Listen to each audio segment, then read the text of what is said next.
welcome to the Most Excellent 80s Movies podcast. It's the podcast where a filmmaker, a comedian, and their fabulous guests arrive to view the freshness of the movies we think we love or might have missed with these, our modern grown-up eyes, to see how they hold up. Today's selection is Coming to America from 1988.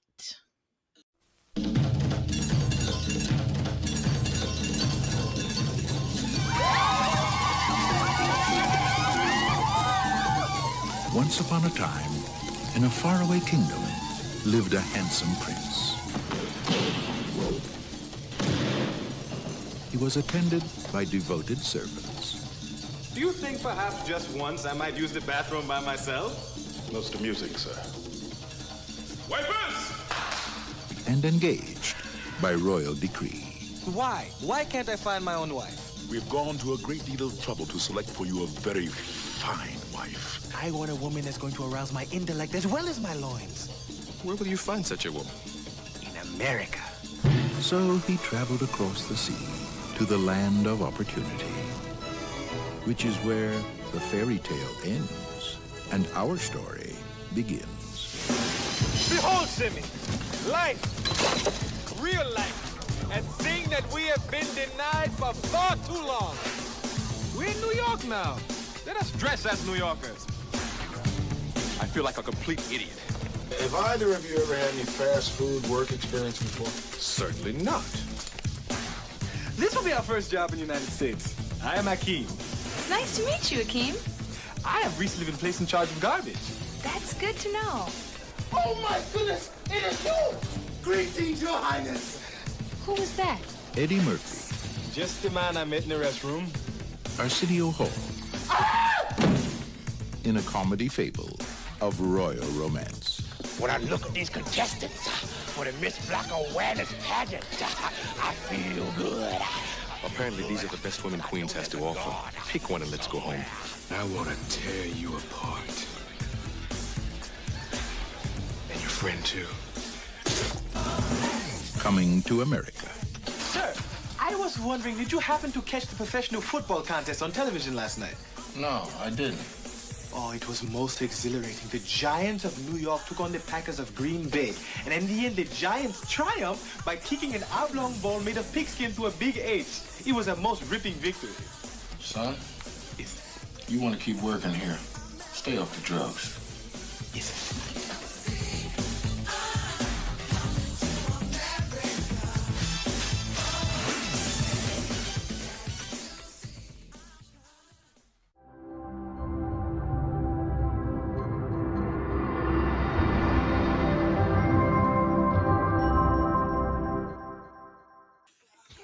I like that description of football, I guess.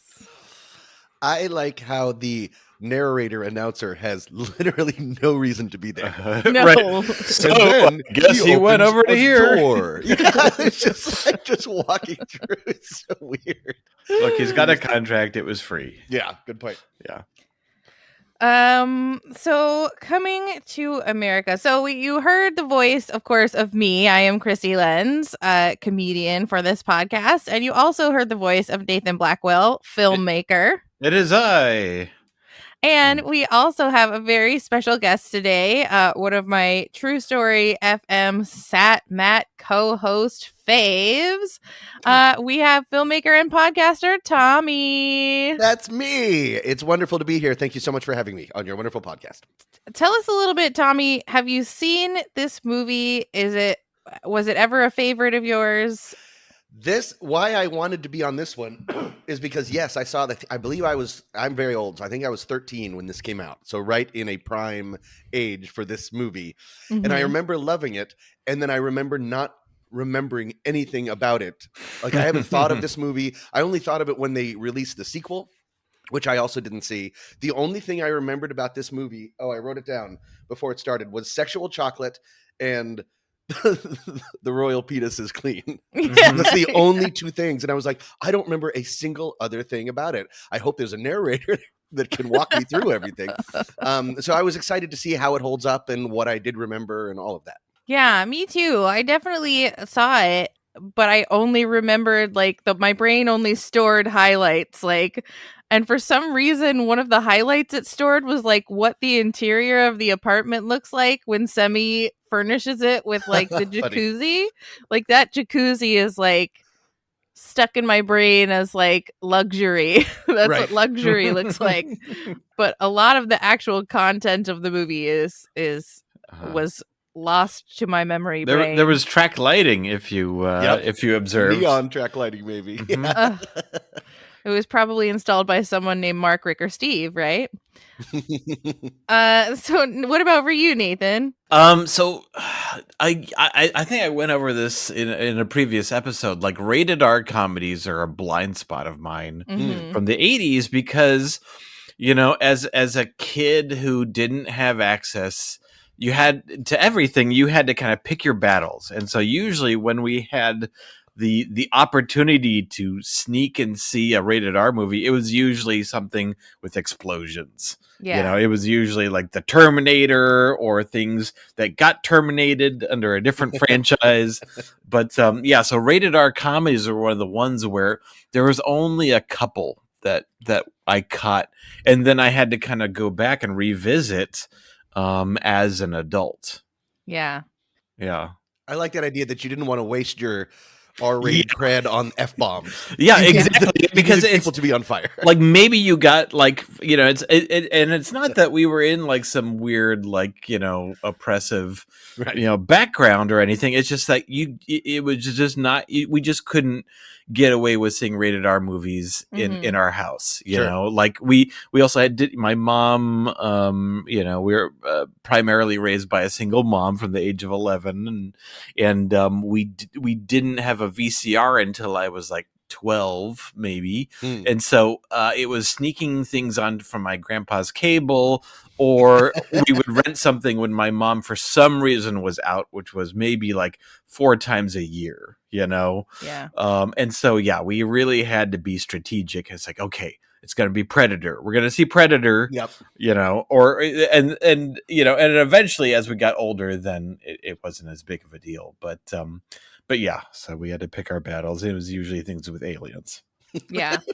And this is essentially a rom-com. This is a rom-com that just has a lot of F-bombs and a stray booby here or there to make it R-rated. Yeah, I remember it being very raunchy, you know, in terms of reference, but it's really, there's certainly moments, but it's really not so bad. No, it would be really easy to edit this for TV and have no one be like shocked or scared. I really love the beginning of this movie where we get to see Zamunda and how like beautiful it is and how every single thing is the absolute like peak of opulence. Like he is awakened by a symphony and he's just like laying in the middle of his like bed with the sheets completely undisturbed. He can't do anything for himself, including gargle. He has a man whose job it is to like wangle his Adam's apple up and down while he's gargling. And he's not happy with this life. He does seem very happy and very like benign and sort of peaceful, but he doesn't want this future for himself. It's his 21st birthday, and so he's gonna like meet his wife, and that's the point of this 21st birthday, but he doesn't want any of that. But the thing that I really liked about the beginning, and the thing that also Black Panther does is, you know, is depict a wonderful, fantastic society without any judgment, and the audience is just, you know, it's like, you know, which is something that we never get to see. You know, it's something that I'm sure was a big deal back in the 80s, that we get to see the pinnacle of rich and power being a country in Africa. It was something that I think it was really needed and refreshing back in the 80s. Just kind of how like people kind of like responded to Black Panther, you know, and I love that about it. You know, I love that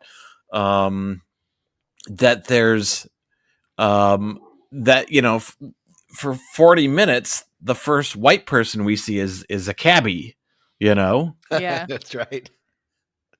I did like that, and I really liked all of the fun. Like the beginning is just like fun to get to see the world he lives in. Mm-hmm. Was it? I wanted to ask because you are seeing a lot more '80s movies more often than I am. Clearly, one of the things that I really struck me about, because we're talking about the beginning, and it sort of goes throughout, but especially the beginning, how leisurely paced the movie Mhm. is. There's Mhm. so much fat, not necessarily in a bad way, but like we get on the plane on minute 23. That should be minute 10. I mean, Yeah. that's how movies are made. That's the inciting incident. He's on his way. Is that an '80s thing or is that a John Landis thing? I mean, there's just like the dance sequence is great and it keeps going. It's Yeah, so long. yeah. And It's the whole dance. parts of this movie feel a little bit like when you see like a student filmmaker just starting out. He's like, well, you have to show them opening the door with their hand on the thing. Otherwise, how are they going to know that the door opened? And it's like, it's called continuity editing. You just sort of move through things. It was really interesting how visually exciting, but slow it was. Sorry, I'm saying the Yeah. exact same thing over. But have you run into that a lot? Yeah, I would say that. I would say movies in the '80s and just basically anything before the 2000s was Really? basically just took a lot more time and kind of laid a lot more groundwork, like in the first act. You know, Interesting. and then I would say, you can't lay the entire blame, but music videos and people's kind of like media literacy then became kind of a little more accelerated. But I'd say that the dance sequence is 100% John Landis. Yeah. And I I- think, was it like the Thriller dance, but sped up? Some of it looked very familiar. I wonder if he just cribbed all of the same dancers for it.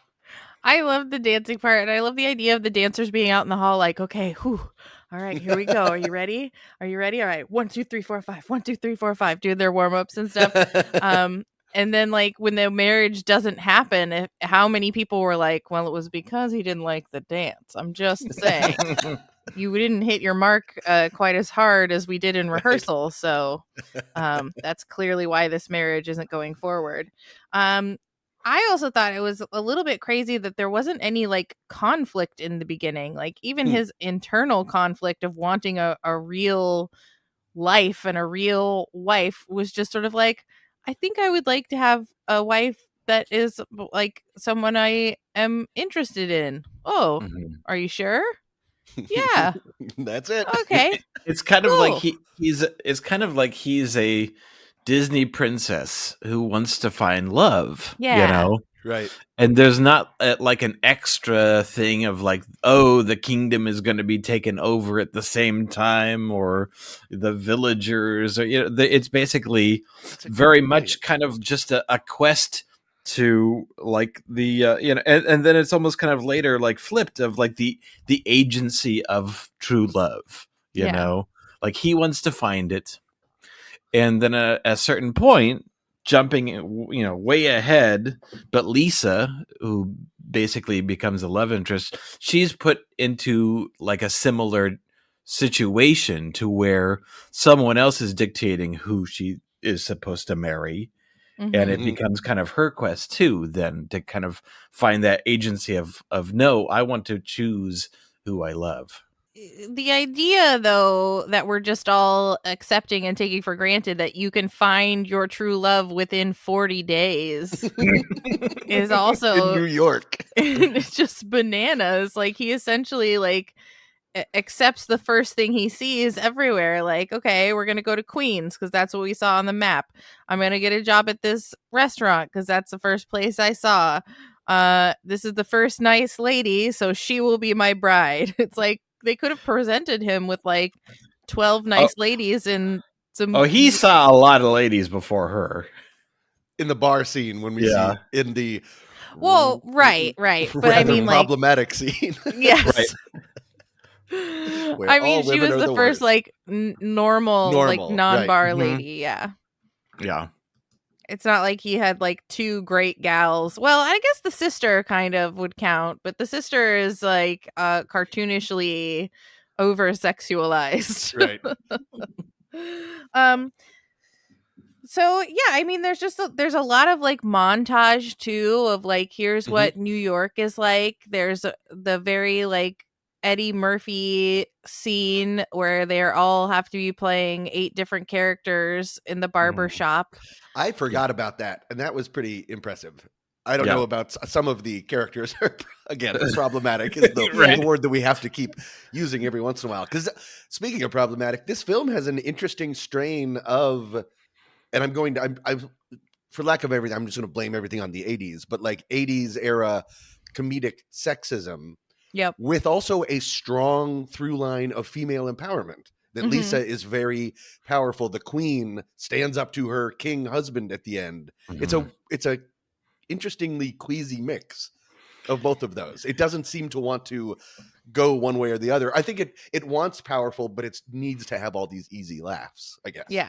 Yeah. And that's I think we saw that a lot with Beverly Hills Cop as well, where it's like there is the low hanging fruit, and we're seeing it there.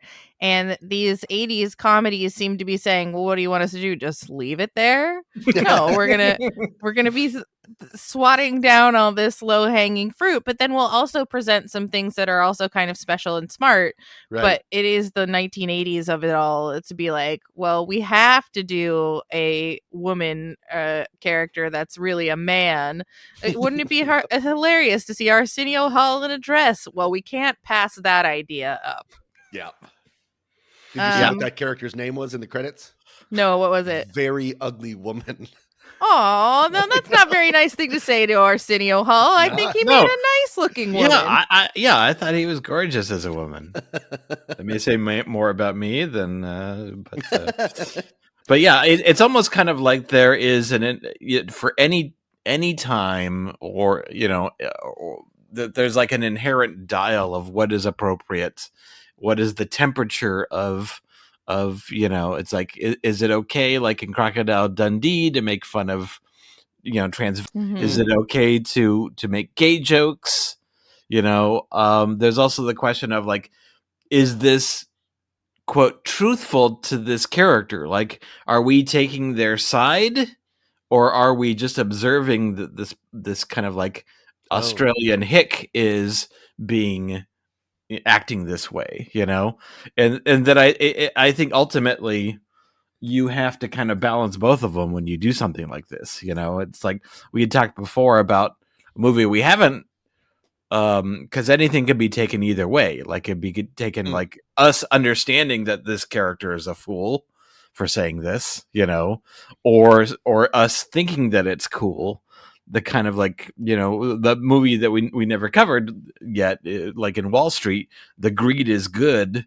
It's like, we're supposed to understand that he is wrong, but so many people watch that and say he is right. Like that becomes like their anthem, So, well, and I think it does make a point that we hear now so often, especially in comedy, is that these comedy tropes that we grew up on in something like this or in Beverly Hills Cop, or really any of the comedies that we do, 16 Candles is a great example as well. They do take these low-hanging fruit, punching down joke opportunities, and then people who are, in their 40s now are going, what do you mean? This is comedy. Why are you telling me I can't do these punching down jokes? This is what I grew up on. We were reared on. Sure. Yeah, and it's like, well, because now we know better and now we do better. Yeah, so that's not really an excuse, but I could see where they're coming from. But also, you're growing up. You're not growing out. Right. And moving. It's like, we've come a long way since then. And I think, we don't need those jokes. If you took those jokes, if you took that Arsenio Hall and drag moment out of this movie, you lose nothing. Right. You lose one lame laugh. If you take the long duck dong character out of 16 Candles, you're not losing the fabric of what makes that a special movie. If anything, it's making it stronger. So And I don't have many notes about the plot of this movie. He meets Lisa. He wants to be with her. He gets rid of Eric LaSalle, who's her very jerk, controlling boyfriend. He has a little brief like fling with the sister, kind of. Yep. I don't know if you would call it that. A pretty gross scene at a basketball game.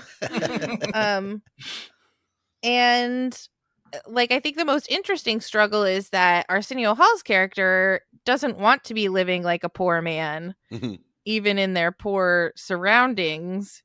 He wants to live in the life that he is accustomed to. So he's the one who actually gets them busted when he writes to James Earl Jones, the king, and asks for more money, which prompts James Earl Jones and the entire royal entourage, including the rose bearers, whose job it is to throw roses at the feet of all the royalty, to come to find Akeem in Queens. I wish they had commented on how the Rose Bearers didn't count on how windy it apparently always is in New York, because every scene they're just like throwing roses into the air, like you see them falling down the street. Yeah. I thought that was my favorite part. They did it twice, and I think maybe it's my favorite part because it's indicative of just more of the freedom that you could have. Maybe again, I'm going to say in the 80s, where they break the fourth wall twice. And I thought that was so much fun. Then Eddie Murphy does it, and then Eric LaSalle does it in a very weird choice to have the villain break the fourth wall when the sister's coming onto him. I like that kind of thing. I like that kind of freedom and weirdness to be able to just be like, because the movie kind of felt like camp, like a bunch of people just getting together. Part of it is the lack of conflict. Part of it is the fact that he does just sort of blow into a situation and everything just sort of lines up, and then he wins at the end, and then she just magically goes to Africa at the end. Again, that's not the best. We can get into that in a second, but it does just sort of, and maybe I'm also linking it to my childhood, but it just sort of felt like a bunch of people, like maybe what Adam Sandler's doing now with his friends. Like they all just sort of get together and they do whatever they want and they have a bunch of things, and then there's always elephants. Yeah. I think that's a very good comparison as to like Adam Sandler, like sort of always doing the same thing in his comedy, but because it is crazy, and there is like a super lack of conflict until the very end when the king is like, well, he's not going to marry your daughter because your daughter is beneath him, and then the dad's like very upset by that, and then all the queen has to do is be like, well, seems like she's cool. Yeah. And then there she is. Like, I really loved the scene at the end, the royal wedding that we didn't get to have at the beginning. We're going to have at the end. Apparently Akeem has like resolved himself to be married to whoever his parents pick for him, but everybody's in pastels. Yep. Which was not at all like what it was at the beginning. In the beginning, they're in these very rich, like jewel tones, like what you think of as like traditional, like African colors. But at this wedding, at the end, they're all in like pale lavender and baby blue and like blush and bashful. And I loved their dress. Like, I loved their dress at the beginning, but I loved it at the end where they're all in pastels. This wedding dress that she comes down in is like 3 miles of pink fluffy train, and then like the save the day moment is that he flips over the veil and it's Lisa. It's the girl he liked from New York. What a prank. What a prank. They were really pranking him. Yeah. He was probably so sad. Right. All of their weddings are just about reveals. Yeah. Everyone is always just standing behind someone else. There's so much parting of crowds and it's part of the culture. Yeah, exactly. It is. And there's always elephants in the background. Surprise! I did love that scene where he's like, he and James Earl Jones are like walking through the garden, and like a zebra runs by, a baby elephant runs by. I loved that. It was so fun. Yeah, man, zebras are so dangerous. They are dangerous. True? Yeah. It's like zebras. Yeah, zebras. They've got a bad temper. All of them? Know that. Yeah. Or just one that you met as a child. Look, let's move on. Okay. I did like one of my favorite things was that I really believed like Akeem was like very much a Disney princess. Like he Mhm. didn't seem to really care about the money, and deep down we know it's probably because he's never not had any. Right. Mhm. Because he's thinking, well, if I give up all this fame and royalty, we'll just be living like your dad is, which is like actually he's a successful business owner Right. and not everybody is that fancy. I believed him that he really truly wanted love, and so I was really rooting for him the whole time. And that was one of my favorite pieces of the puzzle, is really getting to like Akeem and cheer for Akeem and really like Semi, even though he was like really at cross purposes at sometimes. But I was just like rooting for them and on board for this rom-com. Just take me on the ride you want to take me on. And I also really liked the McDonald's ripoff restaurant. Oh yeah, that was great. Yeah, that was the one thing that I remembered the most from the movie was the McDowell's, which I thought was hilarious. Mm-hmm. Yeah, the golden arcs, and then everyone's fast food outfits was plaid, was Yeah. in kind of like the Scottish plaid. And he had that plaid in his home too. His personal couches were that color. I had forgotten, going along what you were saying, of you were happy to go on the adventure with Hakeem. Akeem. I was so happy to be with Eddie Murphy at the height of his powers. I mean, he's always been a little bit of a divisive comedian for me. I know he's come out and apologized for a lot of stuff he used to do, but he's just so charming and Yeah. so effortlessly charming, and at times so Yeah. effortlessly funny that it's pretty remarkable. I had forgotten. I mean, because it's been,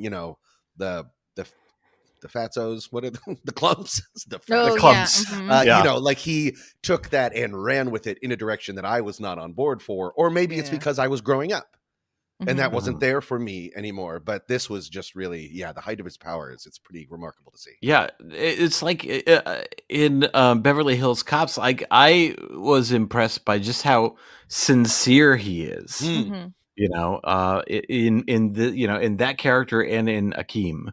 Mhm. Just and you buy it so much. Like you buy just how honest and sincere he is. Yeah. Completely agree. I think it really comes through in that scene where he's like being bathed, the one that you mentioned, Tommy, where he's just sitting there and he's just kind of like wide-eyed and he's just like in this peaceful, serene, we don't know what he's up to, and then all of a sudden a woman surfaces, the royal penis is clean, and you're like, what? Yeah. That was pretty funny. And the joke was that he wasn't reacting. Right. So I don't know. I think it's really hard. What we found, Tommy, is that it's hard to talk about comedies aside from all of us showing, well, I liked this part and I liked this part, or Okay. I didn't like this part and I Because there's didn't not like enough to this dig part. into, or Yeah, there's not it's like the plot of this, there's not very much to say. right. So it's hard to rate it. How do you compare it on a scale of like 1 to 10, on a scale of 1, and we didn't even talk about anything specific enough for me, on a scale of 1 jacuzzi in your apartment to 10 jacuzzis in your apartment being the best. One zebra to 10 zebras. One very One dangerous zebra. one ill-tempered zebra. Yeah. How do you approach rating something like this? I had a hard time, but I was really comparing it a lot in my mind to Beverly Hills Cop because that's the last movie that we did. Okay. What do you think, Nathan? You always approach it in such a smart way. Right.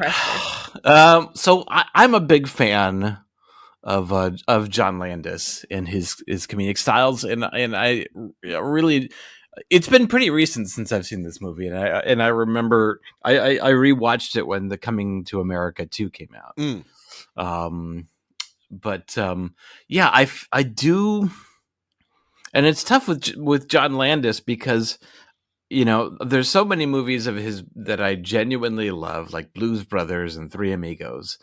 But this is one of those cases to where where it's difficult to sometimes separate like the man and his work. Like I'm pretty positive that John Landis is an insufferable a-hole. Like a zebra. He's the zebra Yeah, of filmmaking. he is the zebra of filmmaking. But no, I would say I would give this a 7. Like it definitely starts off stronger and kind of loses, in my opinion, steam as it kind of goes. But I feel like there's so many good, solid, classic moments in this movie that it's pretty darn enjoyable, even though, there's not a ton of stakes. And I kind of felt like the point that it should have been really like gunning towards the end, it's still got kind of a half hour left, Yeah, It's still, it kind of winds down slowly. There's no reason for this movie to be 2 hours long. No. There's a version of this that's like a really strong, like hour and 40. Yes, correct. I agree with that, but I also my favorite parts were when we were with the people of Zamunda, and that's like the long beginning, and then all of the extra parts with James Earl Jones and the royal entourage at the end. I just wanted to be with them and hang out with the royal family over at the Wardolph Astoria. You don't care what. Meanwhile, so for me it would be hard to be like, oh, cut a bunch of that stuff at the end where they're just the people of Zamunda are in the real world. I would have a hard time being like, yeah, get rid of that. So I gave Beverly Hills Cop 7.5 out of 10. And I don't think I can give this movie less because I like the action comedy genre, but I like the rom-comedy of this, and it follows all. It's like an R-rated rom-com, and it's hard to give that less than Beverly Hills Cop because it really did its job. So that's where I come down on it, is 7.5, 7.5 out of 10 jacuzzis. I love both of your ways of thinking, and I was toying between 8 and 7. I'm going to go with 7 for 2 reasons. One, it's way too long, and it's also the least convincing stick fight I've ever seen in my entire life. Oh, right. Sam Jackson is in this movie. Sam Jackson, Cuba Gooding Jr. is getting his hair cut. Yeah. There's all people all over the place. And nope, I'm going to go back up to 8 because I like the freedom of it, and I like the trading places guys. Oh yeah, that's a long callback. I thought, to be honest, I think I went into this being like, I like this as a kid so much that I bet it's garbage, and it's really not. Yeah. And so I was pleasant. I was also looking through it with nostalgia and stuff. I'll go 7.5 or 8. Okay, perfect. Yeah. I do think my mind is writing a TV edit of it that's much shorter. Sure. Yes. Or a mini series that's just like Dynasty, but it takes place in Zamunda. That's what I really want. Out in Zamunda. I love it. Yeah, I do. So what about a deep cut recommendation? Oof. I had a tough time coming up with one for this. I had a tough time. Did either of you have something that just leapt out at you? I have one. I thought about the fish out of water element. Ah, perfect. It's not a huge deep cut, but one of my favorite fish out of waters, and then you end up changing the water that you're there, is Pleasantville. Which it made me. I was trying to think of what some of my favorite, because the 80s was really filled with fish out of water comedies, right? And I love a fish out of water. Yeah, and so Pleasantville is a neat update of that. But it's also the whitest movie ever, so now I'm sorry. What about for you, Nathan? I was kind of going 2 different directions in terms of where you could go with this.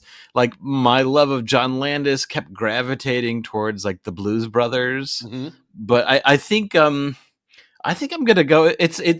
It was more, I guess, my fascination with the country of Zamunda. Yeah, and in a similar time zone, set in kind of a quasi Cuban country. The movie Moon Over Parador. Oh wow! You ever seen that with Richard Dreyfuss? So basically, the thing that always interested me about Zamunda is it's like, well, what have they done to have this power? Like, I of course think of like realistic or like real life versions to where people are in great power and then like the common people are starving.